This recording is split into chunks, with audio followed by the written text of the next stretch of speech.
ऐसा क्यों है कि एक व्यक्ति जिसके जीवन में बहुत सारा तनाव रहा हो, जिसने बहुत सारी आर्थिक मजबूरियां देखी हों, पर उसे कभी डिप्रेशन या एंजाइटी डिसऑर्डर नहीं होता? और ऐसा क्यों है कि जिस व्यक्ति ने थोड़ा सा भी तनाव अपने जीवन में देखा हो, जिसकी सारी ज़रूरतें उसके माँ बाप ने, घर वालों ने पूरी कर दी हों, पर फिर भी उसे डिप्रेशन, एंजाइटी डिसऑर्डर या कोई ना कोई ऐसी मानसिक बीमारी डेवलप हो गई है? ऐसा क्यों है कि एक बच्चा जिसके घर में उसके माँ बाप का डिवोर्स हो गया था और वो एक ही पेरेंट के साथ उसने अपनी ज़्यादातर बचपन बिताया और बड़ी उम्र में उसकी मेंटल हेल्थ बिल्कुल ठीक थी, तो वहीं एक ऐसा बच्चा जिसके दोनों माँ बाप साथ रहे, उन्होंने उसके सारे शौक पूरे किए, पर फिर भी वह बच्चा जब 20-22 की उम्र तक आया तो उसको डिप्रेशन डेवलप हो गया और दूसरी मानसिक समस्याएं डेवलप हो गई।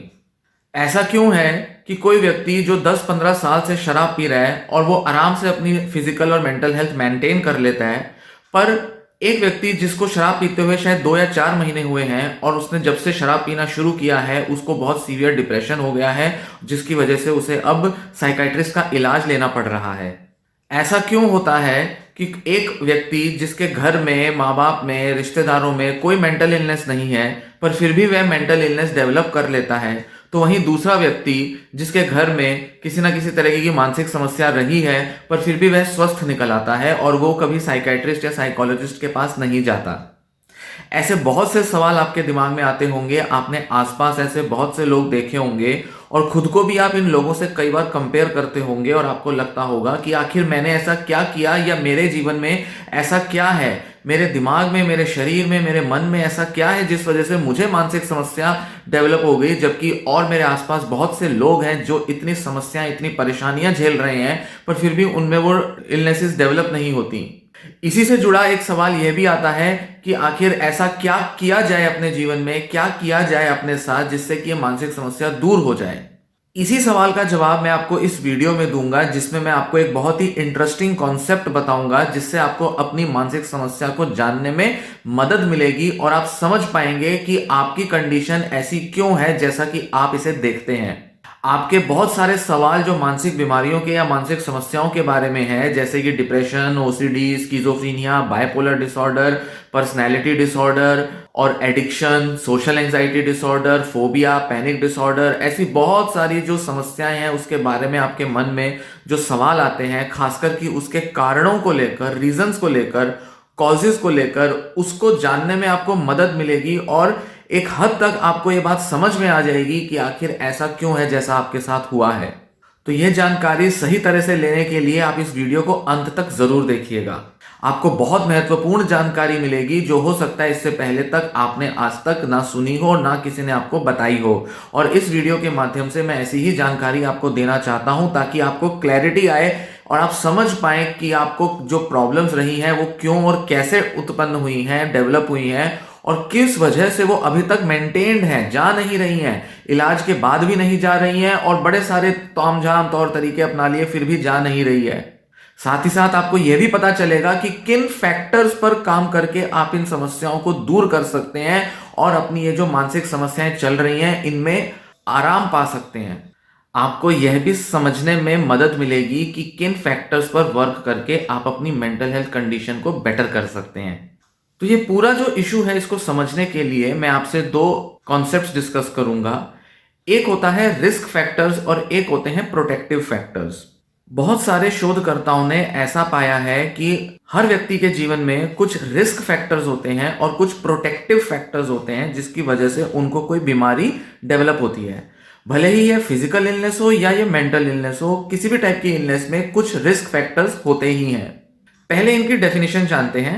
रिस्क फैक्टर्स वो होते हैं, ऐसे कैरेक्टरिस्टिक्स, ऐसे फैक्टर्स होते हैं जिनकी प्रेजेंस की वजह से एक व्यक्ति में संभावना बढ़ जाती है कि उसको कोई मानसिक बीमारी पैदा होगी। यहां हम बात कर रहे हैं कि मानसिक बीमारी आएगी क्यों, डेवलप क्यों होगी, उसके कुछ फैक्टर्स होते हैं। प्रोटेक्टिव फैक्टर्स होते हैं कि ऐसे कैरेक्टरिस्टिक्स या फैक्टर्स जिनकी प्रेजेंस की वजह से व्यक्ति के अंदर मानसिक बीमारी पैदा नहीं होगी या अगर मानसिक बीमारी है तो वह सीवियर नहीं होगी। रिस्क फैक्टर्स की मौजूदगी की वजह से या तो बीमारी पैदा होती है या वो बीमारी बढ़ जाती है और इलाज नहीं हो पाता। प्रोटेक्टिव फैक्टर्स की प्रेजेंस की वजह से या तो बीमारी होती नहीं या उसकी प्रेजेंस की वजह से अगर कोई बीमारी है भी तो वह बहुत बढ़ती नहीं, सीवियर नहीं होती। तो ये दो तरीके के फैक्टर्स हैं जिनके बारे में psychiatrist, clinical psychologist, mental health practitioners, neuro scientist, बहुत सारे दुनिया भर के जो रिसर्चर हैं उन्होंने बहुत खोज की है, जाना है, समझा है, और इन्हीं फैक्टर्स को पहचान कर वो किसी भी पेशेंट का ट्रीटमेंट डिजाइन करते हैं या ट्रीटमेंट को अप्रोच करते हैं। किसी की भी ट्रीटमेंट सक्सेस, किसी भी पेशेंट के उपचार का, ट्रीटमेंट का सफल होना इस बात पर निर्भर करता है कि उसकी लाइफ में रिस्क और प्रोटेक्टिव फैक्टर्स किस तरह के और कितने मौजूद हैं। रिस्क फैक्टर्स ज्यादा होंगे तो ट्रीटमेंट की सक्सेस कम होगी, प्रोटेक्टिव फैक्टर्स ज्यादा होंगे तो ट्रीटमेंट की सक्सेस अच्छी होगी। ये सभी रिस्क या प्रोटेक्टिव फैक्टर्स 3 अलग अलग डोमेन में एग्जिस्ट करते हैं, बायोलॉजिकल, साइकोलॉजिकल, सोशल। मतलब कि बायोलॉजिकल फैक्टर्स हो सकते हैं जिनकी वजह से रिस्क बढ़ सकता है, जैसे कि जेनेटिक रिस्क होता है। साइकोलॉजिकल फैक्टर्स हो सकते हैं जैसे कि एक पर्सन की सेल्फ एस्टीम कितनी है, सेल्फ इमेज कैसी है और उसके पर्सनैलिटी ट्रेट्स कैसे हैं, या ये कहें कि उसके बिलीव्स कैसे हैं, उसका सोचने का तरीका कैसा है। और सोशल फैक्टर्स होते हैं जैसे कि व्यक्ति का बचपन में घर में माहौल कैसा रहा है, स्कूल और कॉलेज का माहौल कैसा रहा है, उसका नेबरहुड कैसा है, उसने किस तरह के अपने जीवन में अनुभव किए हैं अपने दुनिया से डील करते हुए। और ये सारे जो फैक्टर्स हैं ये वक्त के साथ अलग अलग देखने में आते हैं, जैसे बायोलॉजिकल भी बदलते जाएंगे वक्त के साथ, रिस्क फैक्टर्स डिफरेंट होते जाते हैं, प्रोटेक्टिव भी डिफरेंट हो जाते हैं, साथ ही साथ साइकोलॉजिकल और सोशल फैक्टर्स जो हैं ये वक्त के साथ बदलते भी रहते हैं। सो बचपन में जो रिस्क और प्रोटेक्टिव फैक्टर्स थे वो युवावस्था में और एडल्टहुड में और ओल्ड एज में सब बदलते भी रहते हैं। कुछ फैक्टर्स इनमें से फिक्स्ड रहते हैं जैसे कि कुछ बायोलॉजिकल फैक्टर्स हो गए, जेनेटिक फैक्टर्स, और कुछ फैक्टर्स जो होते हैं वो बदलते रहते हैं जैसे कि हमारा फैमिली स्ट्रक्चर बदल सकता है, हम एक जगह रह रहे हैं कहीं और शिफ्ट हो गए तो किसी दूसरी जगह रहते हैं, या काम करने की जगह बदल देते हैं, तो ये एनवायरमेंटल फैक्टर्स सबसे ज्यादा बदल जाते हैं। तो कुछ फैक्टर्स फिक्स्ड हैं तो कुछ वेरिएबल होते हैं। ये जो सारे रिस्क फैक्टर्स या प्रोटेक्टिव फैक्टर्स होते हैं इन्हीं को अगर हम कहें तो कॉजल फैक्टर्स बोल सकते हैं। मतलब कि साइकाइट्रिस्ट, साइकोलॉजिस्ट और जितने भी मनोचिकित्सक, मनोवैज्ञानिक होते हैं वो कॉजल फैक्टर्स की तरफ नहीं देखते। हम ये नहीं कहेंगे कि इस वजह से ये मानसिक बीमारी पैदा हुई या इस वजह से ये बीमारी जो है ये इतनी बढ़ गई। ऐसा नहीं होता, कोई सिंगल कॉज नहीं ढूंढा जा सकता। तो हम जो है वो कॉज में बिलीव नहीं करते कि कॉज और इफेक्ट रिलेशन हुआ, ये था तो ये हो गया, जीन था तो बीमारी हो गई, नहीं था जीन तो बीमारी नहीं हुई। ऐसा नहीं होता। पूरे लाइफ स्पैन में लाइफ के इतने सारे एक्सपीरियंसेस होते हैं, उसके अंदर बहुत सारे दूसरे फैक्टर्स मौजूद होते हैं। तो पूरी जो अप्रोच होती है जिसके बेसिस पे मेंटल इलनेसेस को समझा जाता है उसे कहा जाता है बायो साइको सोशल अप्रोच या मॉडल। मतलब बायोलॉजिकल, साइकोलॉजिकल और सोशल तीनों तरह के फैक्टर्स की किसी ना किसी लेवल पर मौजूदगी की वजह से या तो बीमारी होगी या नहीं होगी। मतलब या तो रिस्क फैक्टर्स होंगे या प्रोटेक्टिव फैक्टर्स होंगे। तो इस तरह से हम समझते हैं कि कोई बीमारी किन फैक्टर्स की वजह से उसकी संभावना बढ़ जाती है या कम हो जाती है, या वो ठीक हो सकती है बीमारी या नहीं हो सकती है। तो आपकी स्क्रीन पर कुछ रिस्क फैक्टर्स दिए हैं जो कि बायोलॉजिकल, साइकोलॉजिकल और सोशल डोमेन में दिए गए हैं। जैसे कि कुछ कॉमन बायोलॉजिकल रिस्क फैक्टर्स होंगे, family history of mental health problems मतलब जेनेटिक बेसिस, फिर कॉम्प्लिकेशंस ड्यूरिंग प्रेगनेंसी और बर्थ, मतलब जब आप पैदा हुए थे तो उस टाइम पर कुछ कॉम्प्लिकेशंस हुई होंगी आपकी मदर की प्रेगनेंसी में, वो भी होते हैं कारण। Personal history of traumatic brain injury, मतलब किसी किसी केस में अगर ब्रेन इंजरीज के इश्यूज रहे हो। क्रोनिक मेडिकल कंडीशंस जैसे कैंसर, डायबिटीज, थायराइड वाली प्रॉब्लम्स हो जाती हैं, या फिर किसी और तरीके की कुछ hormonal disturbance. Use of alcohol और ड्रग्स, मतलब ये भी बायोलॉजिकल कॉजेज का पार्ट होगा। फिर साथ ही साथ पुअर न्यूट्रिशन या फिर लैक ऑफ स्लीप, मतलब नींद की कमी से भी आपके पूरे स्ट्रक्चर में स्ट्रेस बढ़ जाता है। फिर साइकोलॉजिकल फैक्टर्स होते हैं जैसे स्ट्रेसफुल लाइफ सिचुएशंस कि बहुत तनाव महसूस कर रहे हैं, फाइनेंशियल प्रॉब्लम्स हो सकती हैं, किसी तरह की क्रिमिनल एक्टिविटी में इन्वॉल्व हो सकते हैं, या किसी तरह का कोई रिलेशनशिप ब्रेकअप एक्सपीरियंस हो सकता है, जॉब का चला जाना ये भी हो सकता है। तो ऐसे में क्या होगा, बहुत सारी स्ट्रेसफुल सिचुएशंस की वजह से दिमाग जो है वो परेशान रहेगा, टेंशन में रहेगा।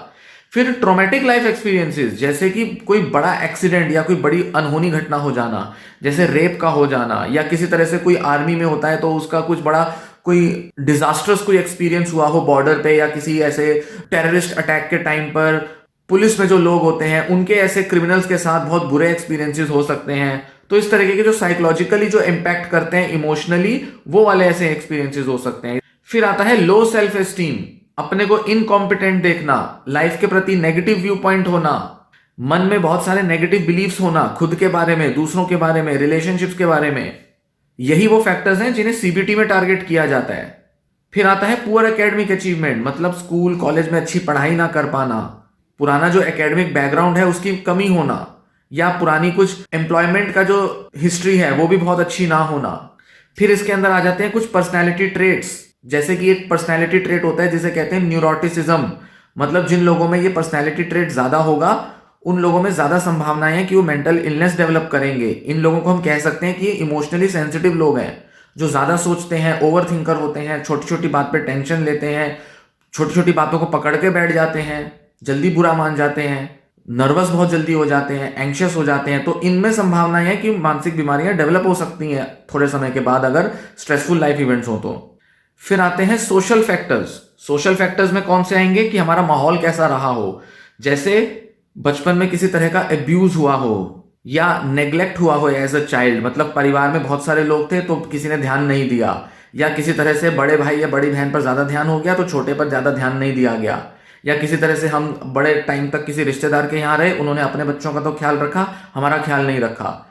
या ये नेग्लेक्ट के एक्सपीरियंसेस ऐसे भी हो सकते हैं जैसे पेरेंट्स का डाइवोर्स हो गया या किसी पेरेंट की डेथ हो गई, तो ऐसे में उस सिंगल पेरेंट का पूरा ध्यान जो है वो अपने बच्चों पर नहीं जा पाएगा, जिस वजह से बच्चे नेग्लेक्ट हो जाएंगे। या दोनों पेरेंट्स जो है वो जॉब करते हैं जिस वजह से बच्चे के ऊपर ध्यान नहीं जा रहा। फिर आता है एब्यूजिव रिलेशनशिप में होना, या किसी ऐसी फ्रेंडशिप में होना जो बहुत एब्यूजिव हो, जहां आपको बहुत एक्सप्लॉइट किया जाता हो, डोमिनेट किया जाता हो, आपको तंग किया जाता हो, परेशान किया जाता हो। फिर दोस्त या अच्छी हेल्दी रिलेशनशिप्स में कमी होना, दोस्तों की कमी होना लाइफ में। और एक सोशल फैक्टर आता है जैसे कि रीसेंट लॉस हो जाना, जैसे किसी की फैमिली में डेथ हो जाना, डिवोर्स हो जाना, या किसी और तरीके से फैमिली का पूरा स्ट्रक्चर चेंज हो जाना। फिर एक बड़ा इंपॉर्टेंट फैक्टर आता है बुलिंग, छेड़छाड़, स्कूल में, कॉलेज में, वर्क प्लेस पर बुली किया जाना, तंग किया जाना, मेंटली हरास किया जाना। फिर फाइनेंशियल इश्यूज आते हैं, खासकर की पॉवर्टी, गरीबी का होना एक बड़ा कारण होता है कि मानसिक बीमारियां डेवलप हो सकती हैं। सो अगर आप बचपन में या पास्ट में गरीबी में रहे हैं या अभी आप गरीबी में रह रहे हैं तो चांसेस हाई हैं कि आपके अंदर मेंटल हेल्थ इश्यूज डेवलप हो सकते हैं। फिर एक इंपॉर्टेंट पार्ट आता है सोशल स्किल्स की कमी होना या कम्युनिकेशन स्किल्स की कमी होना, जिस वजह से रिलेशनशिप्स अच्छी नहीं बन पाती और आइसोलेशन हो जाता है, हम सोशली विड्रॉ कर लेते हैं। डिस्क्रिमिनेशन एक बहुत बड़ा कारण है। किसी नए जगह पर जब हम माइग्रेट करके सेटल हो जाते हैं तो वहां पर अलग लैंग्वेज कल्चर के लोग हैं जहां पर हमारा भेदभाव किया जाता है, या आसपास के माहौल में भी जेंडर की वजह से डिस्क्रिमिनेट किया जाना, आपकी उम्र की वजह से, आपके रंग की वजह से, किसी भी वजह से आपके साथ डिस्क्रिमिनेशन होना, यह भी एक बहुत बड़ा मेंटल स्ट्रेस का कारण बनता है। और फिर सोशल सपोर्ट का ना होना, मतलब आपके आसपास ऐसे लोग मौजूद नहीं हैं जो आपको मुसीबत के समय अच्छा सपोर्ट दे सकें। तो ये रहे कुछ मोटे तौर पे रिस्क फैक्टर्स जिनके कारण मानसिक बीमारियां डेवलप हो सकती हैं। अब आते हैं कुछ कॉमन प्रोटेक्टिव फैक्टर्स की तरफ। बायोलॉजिकल में जाएंगे, जैसे कि सिक्योर अटैचमेंट होना बचपन में, मतलब बचपन में अच्छे रिश्ते होना माँ बाप के साथ और घर के और बड़े बुजुर्ग, भाई बहन और रिश्तेदारों के साथ अच्छे अटैचमेंट होना। अटैचमेंट का मतलब ये नहीं होता कि हम ज्यादा अटैच हो रहे हैं या कम अटैच हो रहे हैं वाली बात नहीं आ रही। यहां पर होता है कि एक सिक्योर अटैचमेंट स्टाइल होता है, एक इनसिक्योर अटैचमेंट स्टाइल होता है। इनसिक्योर अटैचमेंट स्टाइल का मतलब कि माँ बाप या घर के बड़े बुजुर्ग जो है आसपास हर वक्त अवेलेबल नहीं है, तो बच्चे को जब किसी तरह का कोई मेंटल हैरेसमेंट या टॉर्चर या किसी तरह का स्ट्रेस हो रहा है तो उस टाइम पर बच्चे की जरूरतों को, बच्चे की साइकोलॉजिकल इमोशनल नीड्स को पूरा करने के लिए अगर कोई व्यक्ति अवेलेबल नहीं है तो ये इनसिक्योर अटैचमेंट हुआ, मतलब बच्चे को सिक्योरिटी फील नहीं हो रही अपने माहौल में। तो इसी का ऑपोजिट होगा सिक्योर अटैचमेंट स्टाइल, मतलब बच्चे को पूरी तरह से ये एश्योरेंस है, कॉन्फिडेंस है, ट्रस्ट है कि उसके लिए मुसीबत में हमेशा आसपास कोई होगा और साथ साथ उसकी जरूरतें पूरी करने वाला कोई व्यक्ति हमेशा मौजूद है, तो वो सिक्योर है अपने माहौल में, तो वो सिक्योर तरीके से अटैच हुआ है। तो इस तरह की अटैचमेंट हो पाना जिससे कि बच्चे का जो ब्रेन का जो डेवलपमेंट है वो बहुत हेल्दी तरीके से होता है, तो ये प्रोटेक्टिव फैक्टर हुआ। फिर आता है हेल्दी डाइट होना, एक्सरसाइज करना, न्यूट्रिशन प्रॉपर मिलना, ये सारे प्रोटेक्टिव फैक्टर्स का काम करते हैं। मतलब अगर ये सारी चीजें मौजूद हैं तो मानसिक बीमारियों के डेवलप होने के चांस कम हो जाते हैं। तो अब हम आते हैं साइकोलॉजिकल प्रोटेक्टिव फैक्टर्स की तरफ, जिसमें आ जाता है कि आपकी एक डिसिप्लिन्ड और एक स्ट्रक्चर्ड पर्सनैलिटी होना, मतलब आपकी पूरी लाइफ में आपने एक स्ट्रक्चर को फॉलो किया है, नॉर्म्स रहे हैं ऐसे जिनको आपने फॉलो कर पाए हो, और आप रूल्स रेगुलेशंस में अच्छे से ढल पाए हो या नहीं। तो रूल्स रेगुलेशंस, जो आसपास के माहौल के जो हमारे जो तौर तरीके हैं, नॉर्म्स हैं, उसमें जो हमें एडजस्ट करना पड़ता है, तो हमारी एडजस्टमेंट एबिलिटी बेसिकली यहां देखी जा रही है कि एडजस्टमेंट एबिलिटी कितनी है। फिर इमोशनली हम कितना खुद को बैलेंस कर सकते हैं, इमोशनल सेल्फ रेगुलेशन कितनी अच्छी है, कितनी अच्छी। फिर हमारी आती है coping skills, problem solving skills, समस्याओं के टाइम पे हम कितना अच्छा प्रॉब्लम सॉल्व कर पा रहे हैं। फिर सब्जेक्टिव सेंस हमारी कि हम कितने सेल्फ सफिशिएंट हैं, या हम अपने को इनएडिकेट देखेंगे, अगर हमें लगेगा कि हमारे अंदर बहुत कमियां हैं, हमारे जीवन में अभाव है, हमारे बहुत मजबूरियां हैं, तो ऐसे में ये एक रिस्क फैक्टर बन जाएगा। जबकि प्रोटेक्टिव फैक्टर होगा कि हम अपने को सेल्फ सफिशिएंट, कॉन्फिडेंट, रिसोर्सेज से बहुत भरा हुआ मानते हैं, लगता है कि हाँ हम इस लायक हैं कि हम अपनी समस्याओं को डील कर सकते हैं। फिर आता है ऑप्टिमिज्म, फ्यूचर को लेकर एक सकारात्मक रवैया होना, होपफुल होना। फिर पॉजिटिव सेल्फ रिगार्ड, खुद के साथ एक पॉजिटिव एटीट्यूड रखना, खुद के बारे में पॉजिटिव सोचना, खुद के साथ बहुत अच्छी उम्मीदें रखना, खुद को बहुत वैल्यू देना, ये सारा पॉजिटिव सेल्फ रिगार्ड में आ जाता है। फिर आते हैं सोशल प्रोटेक्टिव फैक्टर्स, मतलब कि दोस्त वगैरह अच्छे रहे हो, सोशल सपोर्ट अच्छा रहा हो, रिलेटिव्स के साथ अच्छी रिलेशन रही हो, एटलीस्ट कोई तो हो जिसके साथ आप कह सकते हो कि इन पर भरोसा किया जा सकता है, जरूरत के समय इन लोगों की अवेलेबिलिटी है मेरी लाइफ में। अच्छे वर्क रिलेशनशिप्स का होना, पुराने समय से अभी तक अच्छे दोस्तों की मौजूदगी होना, ऐसा नहीं कि बचपन में जो दोस्त बने उसके बाद बड़ी उम्र में कोई दोस्त ही नहीं बने, या बचपन में कोई दोस्त ही नहीं थे और बड़ी उम्र में जाके कोई दोस्त बने, तो ये एक कंसिस्टेंसी की कमी होना भी एक प्रॉब्लमेटिक फैक्टर आता है। तो प्रोटेक्टिव फैक्टर्स में क्या आ जाएगा कि एक कंसिस्टेंट फैमिली और सोशल रिलेशनशिप्स का होना। फिर कुछ कम्युनिटी एक्टिविटीज में पार्टिसिपेट करना, जैसे कि स्पोर्ट्स में पार्टिसिपेट करना, कम्युनिटी एक्टिविटीज हो गई, स्कूल के टाइम पे एक्स्ट्रा करिकुलर एक्टिविटीज में पार्टिसिपेट करना, ये सब प्रोटेक्टिव फैक्टर्स का काम करते हैं। ऐसा नहीं है कि इनकी वजह से बीमारी नहीं होगी, पर इनके होने की वजह से बीमारी बढ़ेगी नहीं या बीमारी जल्दी दूर हो जाएगी। फिर बहुत इंपॉर्टेंट फैक्टर आता है इकोनॉमिक या फाइनेंशियल सिक्योरिटी, हमेशा पैसों का अभाव रहेगा, मुश्किल रहेगी, तंगी रहेगी, तो मानसिक स्वास्थ्य बिगड़ेगा। तो इकोनॉमिक सिक्योरिटी से व्यक्ति और बेहतर चीजों पर फोकस कर सकता है और अपने को ग्रो कर सकता है। तो ये रहे कुछ एग्जाम्पल जो मैंने आपको रिस्क और प्रोटेक्टिव फैक्टर्स के बारे में बताए, जिनकी मौजूदगी से या तो बीमारी बढ़ेगी या कम होगी। अब आप देख सकते हैं कि आपकी लाइफ में कौन से फैक्टर्स का जो इंपैक्ट है वो ज्यादा बड़ा है, किसी का ज्यादा होगा, किसी का कम होगा। इन सबके आपस के कॉम्बिनेशन से ही किसी व्यक्ति की एक मानसिक हालत बनती है। तो हमारा जो मन है वो इन सभी फैक्टर्स में किसी ना किसी तरह से रिएक्ट करता है। मतलब रिस्क फैक्टर्स की प्रेजेंस में मन जो होगा वो ज्यादा अनस्टेबल हो जाएगा, प्रोटेक्टिव फैक्टर्स की प्रेजेंस में माइंड जो होगा वो ज्यादा स्टेबल रहेगा, उसके अंदर संभावनाएं ज्यादा है कि वो खुद को संभाल पाए। बैलेंस ऑफ माइंड रहेगा प्रोटेक्टिव फैक्टर्स की मौजूदगी में। आप देख सकते हैं कि ये जो सारे के सारे जो रिस्क या प्रोटेक्टिव फैक्टर्स हैं, ये हमारे लाइफ के हर एरिया में एग्जिस्ट करते हैं। मतलब हमारी हेल्थ के मामले में भी रिस्क प्रोटेक्टिव फैक्टर है, हमारी फैमिली में भी रिस्क प्रोटेक्टिव फैक्टर है, हमारे स्कूल कॉलेज वाला जो एकेडमिक बैकग्राउंड होता है, एनवायरनमेंट होता है, उसमें भी रिस्क प्रोटेक्टिव फैक्टर है, दोस्तों में, नेबरहुड में, माहौल में, और हमारी जो भी वर्क सिचुएशन है, सब जगह रिस्क प्रोटेक्टिव फैक्टर्स हैं। हम क्या कर रहे हैं लाइफ में, हम किन एक्टिविटीज में इंगेज्ड हैं, उसमें भी रिस्क या प्रोटेक्टिव फैक्टर होते हैं। तो कोई भी ऐसे रिस्क फैक्टर्स जो ज्यादा मौजूद हैं, उसकी वजह से हम डिस्टर्ब हो सकते हैं। बहुत सिंपल सा कॉन्सेप्ट है, अगर आप समझेंगे तो आपको समझ में आएगा कि कैसे अब अपनी प्रॉब्लम को मैनेज करना है, क्यों बनी, किस वजह से हुई, ये तो समझ में आ जाएगा आपको इंट्रोस्पेक्ट करके, अपने बारे में जानकर समझकर। तो उसी में ही इसका सॉल्यूशन भी निकलेगा कि क्या मैं रिस्क फैक्टर्स को कम कर सकता हूं, कम कर सकती हूं, क्या मैं प्रोटेक्टिव फैक्टर्स को बढ़ा सकता हूं या बढ़ा सकती हूं। अगर ऐसा कर दिया जाए तो ये जो बैलेंस है आपस में दोनों का, वो चेंज हो जाएगा। मतलब जहां रिस्क ज्यादा थे, अब प्रोटेक्टिव ज्यादा हो जाएंगे और रिस्क फैक्टर्स कम हो जाएंगे।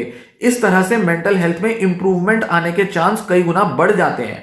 तो जितने भी रिसर्च होते हैं वो अक्सर इसी को ध्यान में रख के की जाती है कि कौन कौन से रिस्क फैक्टर्स किसी की लाइफ से कम किए जा सकते हैं। जैसे अल्कोहल एडिक्शन कम कर दिया जाए तो मेंटल हेल्थ इंप्रूव होगी, फाइनेंशियल स्टेटस अच्छा हो जाए किसी का, एम्प्लॉयमेंट स्टेटस अच्छा हो जाए तो मेंटल हेल्थ इंप्रूव होगी, फैमिली रिलेशनशिप्स को रिजॉल्व कर दिया जाए तो मेंटल हेल्थ इंप्रूव होगी।